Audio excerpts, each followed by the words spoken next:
Hey guys, स्वागत है आप सभी का सिलेक्शन अड्डा में। मेरा नेम है। कैसे हैं आप सभी? उम्मीद है आप सभी एकदम बढ़िया होंगे। तो हमने आप सभी से प्रॉमिस किया था कि जो 4 बजे वाली कल क्लास नहीं हो पाई थी, वो मॉर्निंग आपको 10 AM पर क्लास मिल जाएगी। प्रीमियर ये क्लास जो है ये आपको प्रीमियर मिलेगी।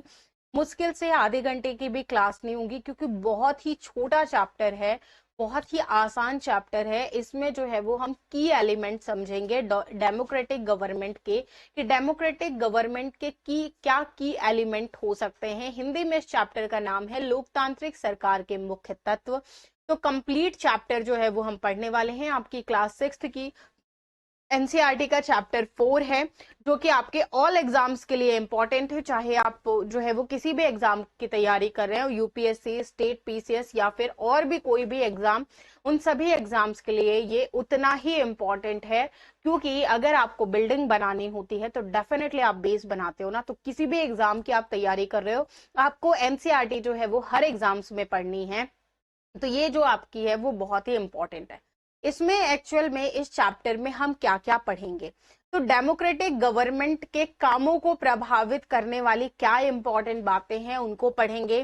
डेमोक्रेटिक गवर्नमेंट में लोगों का पार्टिसिपेशन, लोगों की भागीदारी किस तरीके से होती है, उनकी समस्याएं क्या हैं, उनका समाधान किस तरीके से किया जा सकता है, समानता और न्याय के विचार किस तरीके से शामिल हो सकते हैं। इन सभी चीजों के बारे में हम की elements of a democratic government में पढ़ेंगे। इसमें जो है वो लोकतांत्रिक व्यवस्थाएं जो हैं, वो लोकतांत्रिक व्यवस्थाओं को कैसे सफल बनाया जाता है, क्या सारी चीजें होती हैं, वो बेसिकली हम अपने इस आज के चैप्टर में पढ़ने वाले हैं।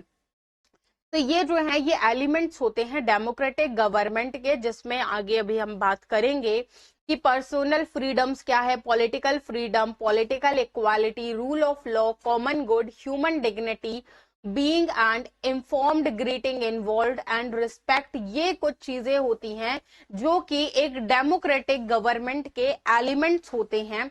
अब स्टार्ट करते हैं। तो कहानी जो है वो आपकी रंग भेद से हमें पढ़नी है, यानी कि साउथ अफ्रीका से हमें जो अपनी कहानी स्टार्ट करनी है वो कहां से करनी है, साउथ अफ्रीका से करनी है। साउथ अफ्रीका जो है वो एक ऐसा देश है जहां पे बहुत सारी प्रजातियों के लोग रहते हैं। यहाँ पे श्वेत व्यक्ति भी पाए जाते हैं, गोरे व्यक्ति भी पाए जाते हैं और अश्वेत व्यक्ति भी पाए जाते हैं, यानी काले व्यक्ति पाए जाते हैं, जिनकी त्वचा का रंग मतलब क्या है, सांवला है। और ये जो सांवले व्यक्ति हैं, जैसे कि भारतीय व्यक्तियों की अगर हम बात करें, तो अब यहाँ पे जो कहानी है वो हमें यहीं से साउथ अफ्रीका से ही स्टार्ट करनी है। साउथ अफ्रीका से ही आपके चैप्टर की जो है वो स्टोरी की बिगनिंग होती है, कि यहाँ पे सारी व्यवस्थाएं जो है वो किस तरीके से चलती है। सेवरल रेसेस के व्यक्ति जो है वो पाए जाते हैं। अब जोहान्सबर्ग की बात करते हैं। जोहान्सबर्ग में रहने वाली 11 वर्ष की दक्षिण अफ्रीकी लड़की जो है वो माया नायडू है। क्या नाम है उसका, जो है वो माया नायडू है। तो माया नायडू की अगर हम बात करें तो माया नायडू एक दिन जो है वो पुराने बक्सों में जो है बक्सों की सफाई वगैरह कर रही थी, और सफाई करवाने में अपनी किसकी हेल्प कर रही थी, अपनी मदर की हेल्प कर रही थी। अब अपनी मदर के उससे उसे जो है वो एक रजिस्टर मिलता है, यानी कि एक स्क्रैप बुक मिलती है। स्क्रैप बुक क्या होता है, एक ऐसा बुक वगैरह या एक ऐसी डायरी जिसे आपने जो है वो रख लिया। मान लो कि आपको फैशन फैशन में इंटरेस्ट है, तो आपने क्या कर लिया, फैशन को एज अ हॉबी बनाते हुए फैशन में से रिलेटेड जितनी भी न्यूज़पेपर की कटिंग वगैरह आई, वो आपने कटिंग वगैरह जो है वो इसमें इंक्लूड कर ली, सारी चीजें इंक्लूड कर ली। तो वैसे ही उसकी मदर ने भी अखबारों की जो कतरन वगैरह थी, वो सारी चीजें उसमें इंक्लूड कर रखी थी। तो अब वो जब वो देखती है न्यूज़पेपर की कटिंग, तो न्यूज़पेपर की कटिंग में एक 15 इयर्स का बच्चा है, जिसमें स्कूल जाने वाले बच्चे की बहुत सारी इमेजेस दी थी। तो वो माया जो है वो अपने मदर से पूछती है कि एक्चुअल में ये क्या है। तो जब वो पूछती है अपने मदर से, तो उसकी मदर बताती है कि ये हेक्टर पीटरसन है। अब ये इंपॉर्टेंट क्यों हो जाती है, क्योंकि उस हेक्टर पीटरसन को पुलिस ने जो है वो गोली मार दी थी। माया जो है वो शॉक्ड हो जाती है कि भैया उसको जो है वो गोली क्यों मारी गई, आखिरकार उस छोटे से बच्चे ने, 15 इयर्स के बच्चे ने ऐसा क्या क्राइम कर दिया कि उसको जो है वो गोली मार दी। तो उसकी माँ फिर जो है वो माया की माँ उसको जो है वो समझाती है कि दक्षिण अफ्रीका में पहले जो है वो रंग भेद का कानून हुआ करता था। अब रंग भेद का कानून का मतलब क्या है, तो यहाँ पे जो है वो उसकी मदर समझाते हैं कि यहाँ पे किस तरीके का कानून हुआ करता था। यहाँ पे जो है वो रंग भेद का जो है वो कानून हुआ करता था। यहाँ पे जो है वो सारी चीजें जो है वो कलर के बेसिस पे कहीं ना कहीं चीजें जो है वो डिसाइड होती थी। तो रंग भेद का मतलब क्या होता था कि त्वचा यानी स्किन के बेसिस पे डिस्क्रिमिनेशन। अगर गोरे लोग हो आप तो डेफिनेटली आपके साथ वेल बिहेव्ड किया जाएगा, और अगर आप डार्क हो यानी कि अगर आप काले हो तो वहां पे आपके साथ क्या किया जाएगा, डिस्क्रिमिनेशन किया जाएगा। साउथ अफ्रीका में ऐसा ही होता था। साउथ अफ्रीका में जो पीपल हुआ करते थे उन पीपल को अलग अलग कैटेगरीज में डिवाइड कर दिया जाता था। क्या किया जाता था, अलग अलग कैटेगरीज में डिवाइड कर दिया जाता था। वहां के लॉ के मुताबिक जो श्वेत अश्वेत और भारतीय, ये अलग अलग प्रजातियों में इनको क्या था, एक दूसरे से संबंध बनाने का इजाजत नहीं था। मान लो कि अगर कोई श्वेत व्यक्ति है, गोरा व्यक्ति है, तो वो क्या है, वो अश्वेत व्यक्ति से संबंध नहीं बना सकता था। तो ये बात जो है वो वहां पे डिसाइड कर दी गई थी। साथ ही साथ ये लोग जो है वो एक दूसरे के पास भी नहीं रह सकते थे, एक दूसरे की जो फैसिलिटीज थी उन फैसिलिटीज को भी बिलीव नहीं कर सकते थे। अब चूंकि माया जो है वो नए जमाने की बच्ची थी, आज के टाइम पीरियड की जो है वो बच्ची थी, तो अब आज के टाइम पीरियड की बच्ची थी, तो उसे इस चीज में साउथ अफ्रीका के रंग भेद को कलर के बेसिस पर डिस्क्रिमिनेशन को लेकर जो है वो बिलीव नहीं होगा। उसे लगता था कि आज के टाइम पीरियड में जिस तरीके की हमारी लाइफ है वैसी ही चीजें जो है वो रही होंगी। ये रंग भेद के कानून वगैरह जो है वो क्या होता है, तो इसके बारे में उसकी माँ की आवाज में जो है वो माँ उस बताती है, और गुस्सा गुस्सा भी आ रहा था उनको, कि वो बताती हैं कि जो white people and black people होते थे, इनके हॉस्पिटल्स अलग होते थे, इनकी गाड़ियां अलग होती थी, इनकी जो है वो जो भी जरूरत का सामान हुआ करता था वो भी डिफरेंट हुआ करती थी। उसके अलावा श्वेत लोगों की जो गाड़ियां, व्हीकल, हॉस्पिटल वो एकदम अच्छे क्वालिटी के हुआ करते थे, उनको जो है वो गुड फैसिलिटीज जो है वो उपलब्ध होती थी कहीं ना कहीं। लेकिन जो अश्वेत लोग होते थे इन्हें जो है वो सारी की सारी अच्छी क्वालिटी अच्छी आप ये कह सकते हैं कि लाइफ नहीं मिलती थी, प्लस सारी चीजें जो फैसिलिटीज होती थी वो नहीं मिलती थी इनके लिए। Buses, railway stand, bus stand, railway station, bus stand, सारी चीजें जो है वो डिफरेंट हुआ करती थी। जो अश्वेत लोग थे, अश्वेत लोगों के पास राइट टू वोट नहीं था, यानी कि वोट डालने का इनके पास जो है वो अधिकार नहीं दिया गया था इनको। इनको जो है वो जो जमीनें दी जाती थी वो जमीनें भी अच्छी क्वालिटी की नहीं दी जाती थी। अश्वेत लोगों को और भारतीय लोगों को श्वेत लोगों के यानी गोरे लोगों के जो है वो बराबर नहीं माना जाता था, इनके साथ जो है वो भेदभाव किया जाता था।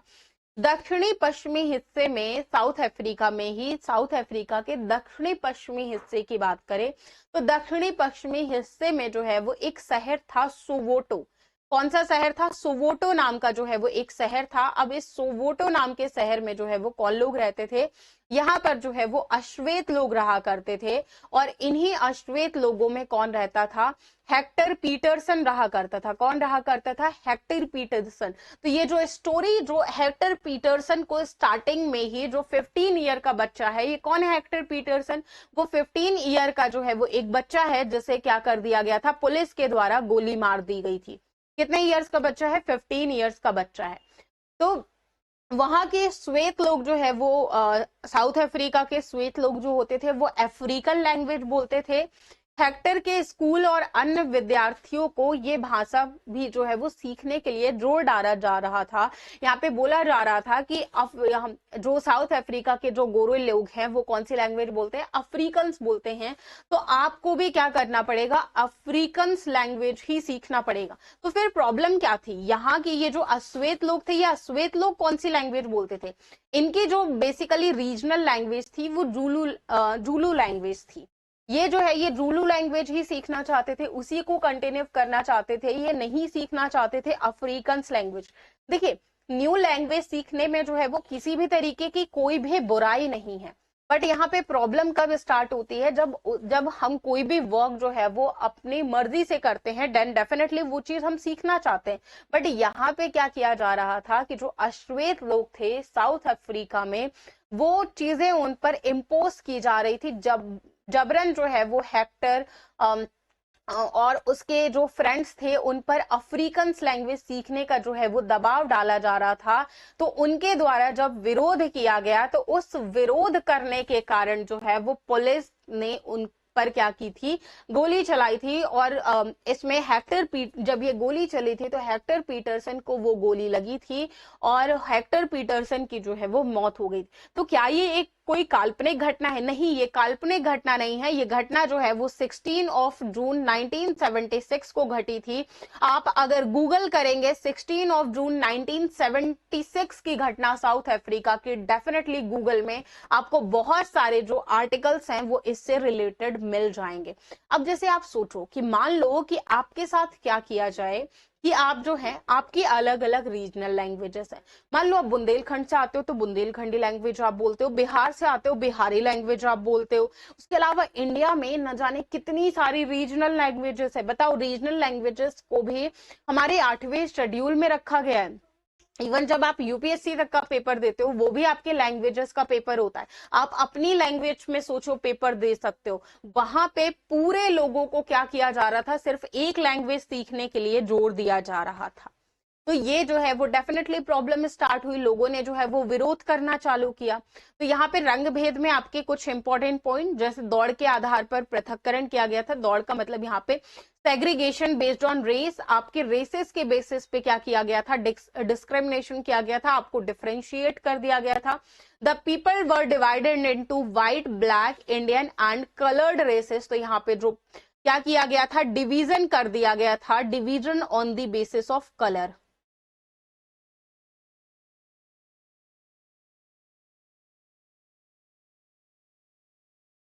और मिक्सिंग वॉज नॉट अलाउड, यानी मिश्रण करने की अनुमति नहीं थी। आप जिस कैटेगरी के से बिलोंग करते हो आप उसी कैटेगरी के लोगों से मिल सकते थे। हर किसी से जो है वो आप नहीं मिल सकते थे। ये आपको अथॉरिटी या राइट्स जो है वो बिल्कुल भी नहीं दिया गया था। तो ये अभी तक हमने पढ़ा है। इतने में किसी को कोई भी डाउट है तो पूछ लीजिए, नहीं तो हम आगे बढ़ते हैं। अफ्रीकी राष्ट्रीय कांग्रेस और उनके जाने माने नेता नेल्सन मंडेला के बारे में आप सभी ने सुना होगा।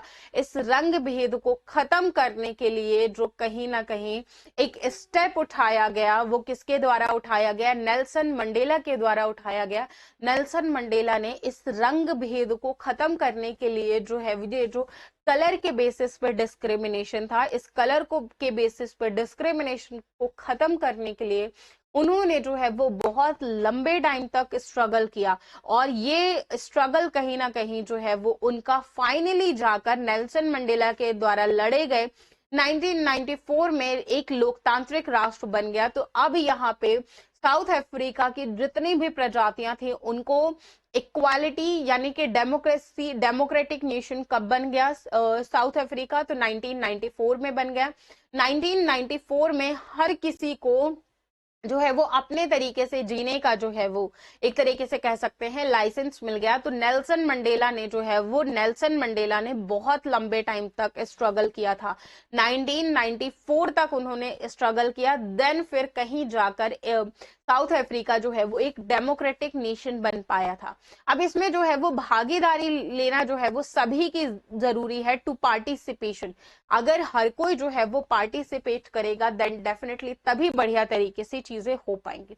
अब ये सोचो कि मान लो कि इंडिया में जो है वो हर 5 साल में चुनाव ना हो तो क्या हो, कोई एक सरकार बना दी जाए और वो सरकार जो है वो बहुत लंबे अरसे टाइम तक रहे।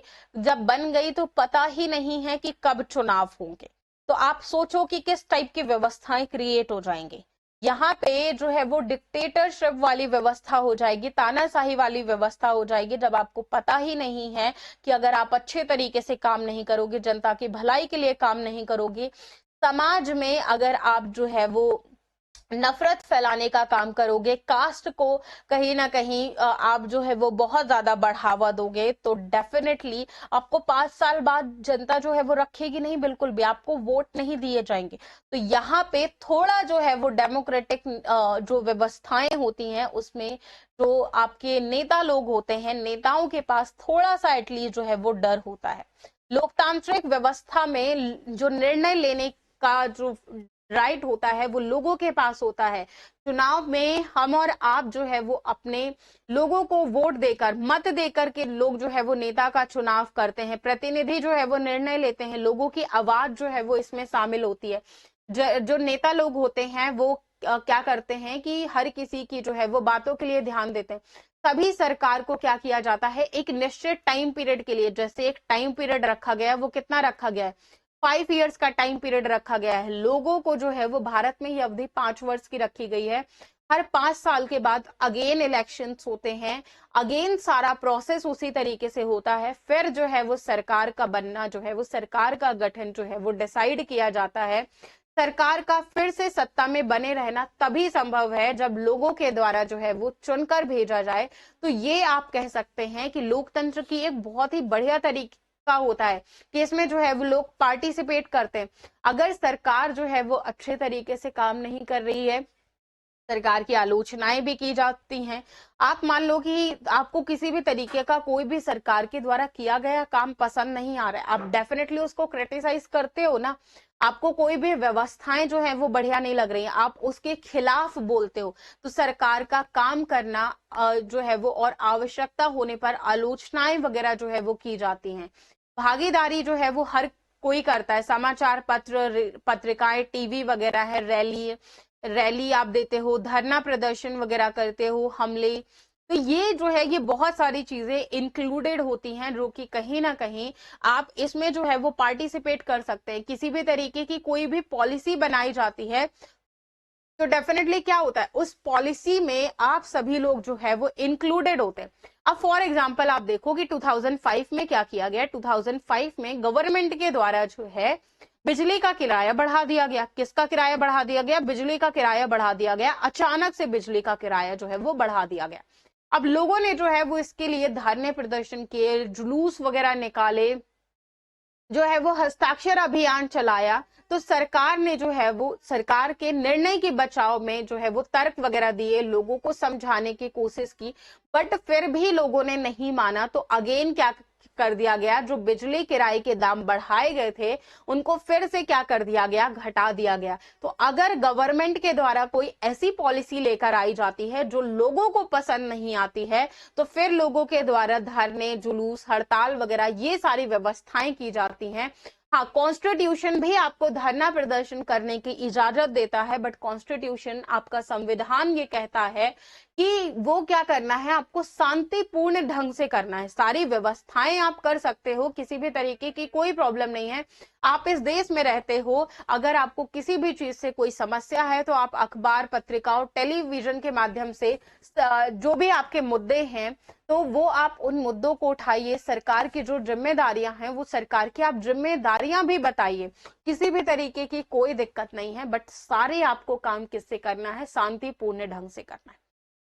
अभी आप देखो जो है वो यूपी में आरओ का पेपर भी कैंसिल हुआ, यूपीपी का पेपर भी कैंसिल हुआ, दोनों ही पेपर लीक हुए थे। तो यहाँ पे जनता के द्वारा जो है, यानी बच्चों के द्वारा, टीचर्स के द्वारा सहयोग किया गया, बच्चों के द्वारा जो है वो धरना प्रदर्शन किया गया, बहुत ही शांतिपूर्ण ढंग से किया गया। तो डेफिनेटली यूपी की गवर्नमेंट ने जो है वो उस चीज को सुना। हाँ, जब आप शांति का रास्ता अपनाते हो तो हो सकता है कि आपको देर लग जाए, बट अंततः जीत, अगर आप सच के लिए लड़ रहे हैं तो जीत अंततः जो है वो आपकी होगी। तो हमेशा जो है वो सच्चाई के साथ खड़े रहिए, और अगर आप अपनी बात रखना चाहते हैं तो शांतिपूर्ण ढंग से रखिए। अगर आप शांतिपूर्ण ढंग से रखते हैं तो डेफिनेटली जो है वो आपको मौका मिलेगा, आपकी बात सुनी जाएगी, और आपकी जो है वो जीत भी होगी। इस देश में अगर बात करें तो बहुत सारे आंदोलन हुए हैं, ऐसा नहीं है कि सिर्फ जो है वो कभी आंदोलन नहीं हुए। अगर इस देश की बात करें तो यहाँ पर जो है वो दलितों को लेकर आंदोलन हुआ कि उनके राइट्स को प्रोटेक्ट किया जाए, आदिवासियों को लेकर जो है वो आंदोलन हुए,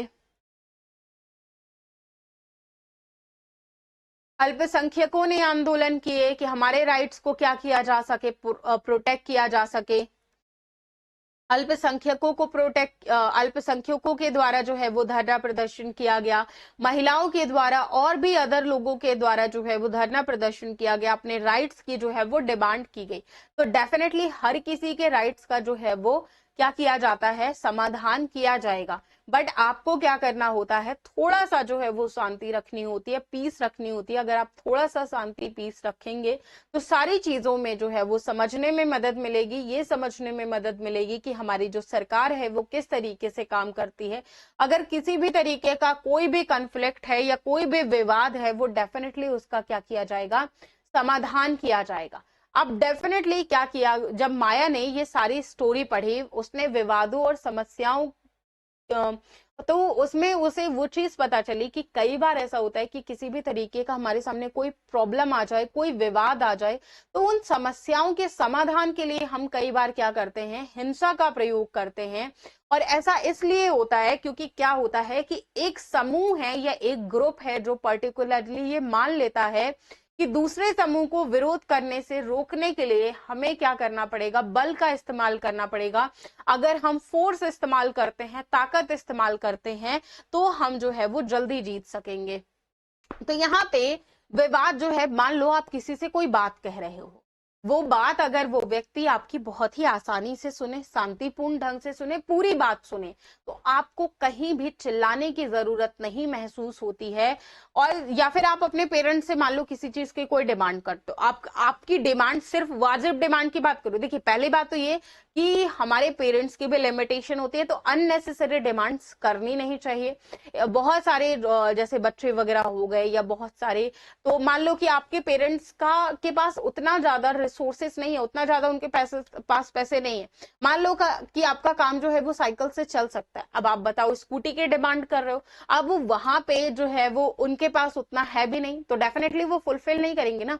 बट अगर उनके पास रिसोर्सेस है और आपकी जो मांग है वो वाजिब है, तो वो दिला देंगे। आप अपनी बात आसानी से रखेंगे तो समझी जाएगी। जब विभिन्न संस्कृतियां, धर्म या फिर आर्थिक पृष्ठभूमि के लोग जो है वो क्या होता है कि एक दूसरे के साथ तालमेल नहीं बैठा पाते हैं, सामंजस्य दोनों के बीच में स्थापित नहीं हो पाता है, तभी डेफिनेटली जो है वो कहीं ना कहीं एक डिस्क्रिमिनेशन जो है वो उनके बीच में इमर्ज होता है, एक कॉन्फ्लिक्ट जो है वो इमर्ज होता है और leads to violence, to that fear and stress. तो अगर कहीं भी जो है वो भय या तनाव है, हिंसा वगैरह हो रहा है, तो वो सारी चीजें किसकी तरफ ले जाती हैं, वो सारी चीजें जो है वो मृत्यु की तरफ ले जाती है। विवादों का जो है वो हमें समाधान करना है, विवादों को जो है वो और ज्यादा कहीं ना कहीं जो है वो बढ़ाना नहीं है हमें। धार्मिक प्रक्रियाएं जो हैं कहीं ना कहीं बहुत बार ऐसा होता है कि संघर्ष का कारण बन जाता है। अब जैसे धार्मिक जुलूस निकाले जाते हैं, फेस्टिवल्स होते हैं, अब मुस्लिमों के कुछ धार्मिक जुलूस निकाले जाते हैं, कुछ हिंदुओं के धार्मिक जुलूस निकाले जाते हैं, तो अब यहाँ पे बहुत बार कन्फ्लिक्ट हो जाता है। अब कैसे, मान लो धार्मिक जुलूस जो है वो किस किस रास्ते पर निकले, कई बार यही विवाद का कारण बन जाता है।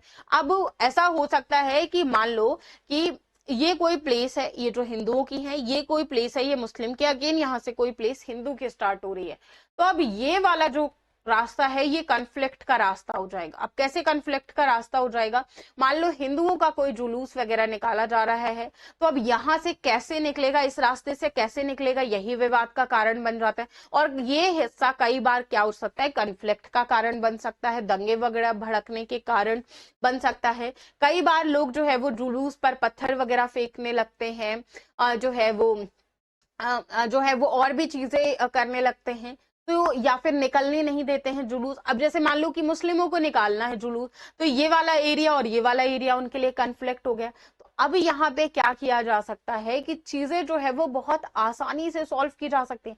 सिर्फ धर्म के बेसिस पे कन्फ्लिक्ट नहीं होता, अरे यहाँ पे तो नदियों के पानी को लेकर कन्फ्लिक्ट हो जाता है। अब जैसे कावेरी कुराला और तमिलनाडु कर्नाटक के बीच में जो है वो पानी को लेकर विवाद बना हुआ है। जैसे अगर हम बात करें तो कर्नाटक और तमिलनाडु के बीच में जो है वो किस नदी को लेकर जो है वो कावेरी नदी के पानी को लेकर कन्फ्लिक्ट है।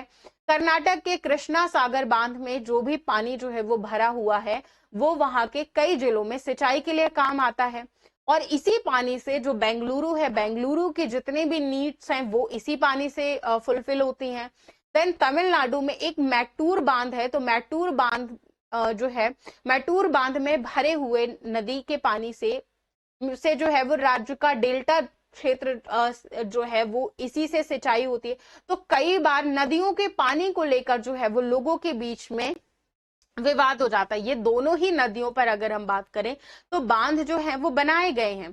कर्नाटक का कृष्णा राज सागर बांध जो है वो कावेरी नदी के ऊपरी छोर पर बनाया गया है, और तमिलनाडु का जो मैट्टूर बांध है वो नदी के निचले छोर में बनाया गया है। और मैट्टूर बांध में प्रॉब्लम कब स्टार्ट होती है, तो मैट्टूर बांध में अगर मान लो आप पानी भरना चाहते हो तो वो तभी भर सकते हो जब कृष्णा राज सागर बांध से वो पानी को क्या किया जा सके, छोड़ा जा सके। पानी की नीड्स डेफिनेटली दोनों ही शहरों को है, तो कई बार इनके बीच में जो है वो कन्फ्लिक्ट हो जाता है।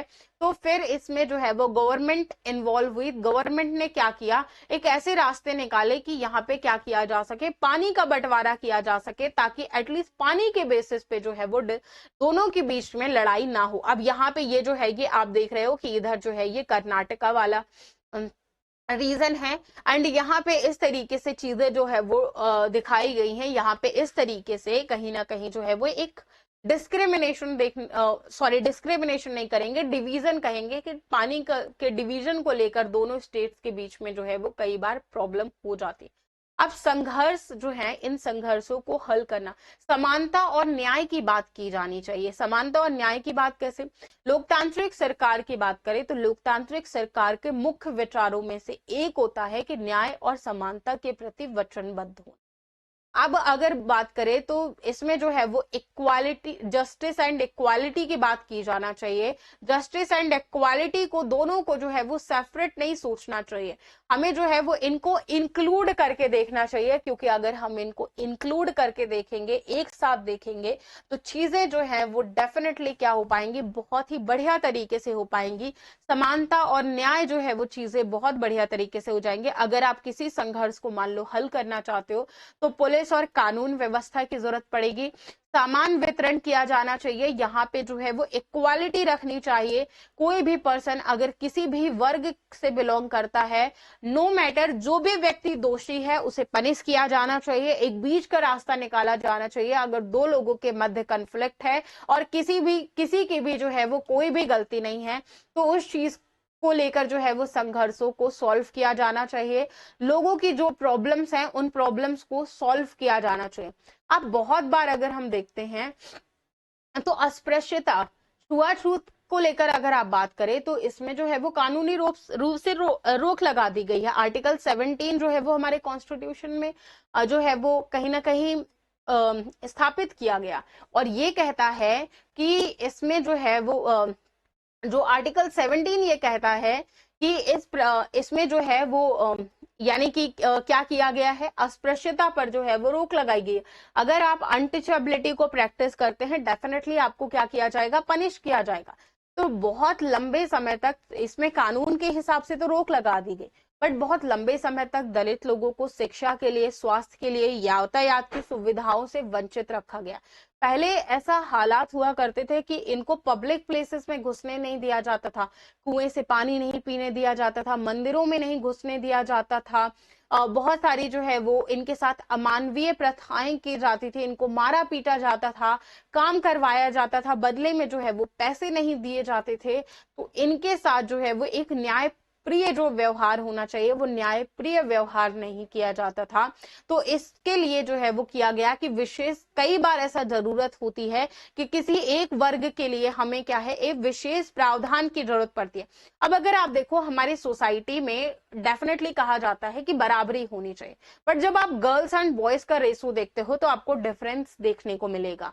गर्ल्स का रेशो जो है वो कम है और बॉयज का रेशो जो है वो ज्यादा है। ये डेफिनेटली हमारी सोसाइटी के लिए सही नहीं है। सोसाइटी में जो है वो इक्वालिटी होना चाहिए, इक्वल रेशो जो है वो होना चाहिए।